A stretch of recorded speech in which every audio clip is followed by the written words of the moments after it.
Кога станува збор за лице кое што работи на црно,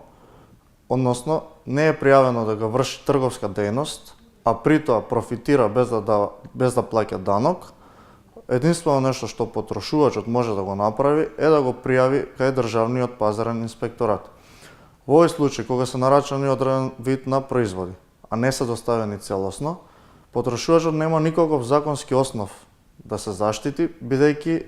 како што наведовме, лицето работи на црно, не издава фискална сметка, ниту пак некој друг вид на потврда за трансакција помеѓу тоа лице и потрошувачот, и тука нема никаков доказ потрошувачот да го приложи пред судовите или пред пазарниот инспекторат. Затоа препорачуваме потрошувачите кои што купуваат производи од лице кое што работи на црно да бидат претпазливи.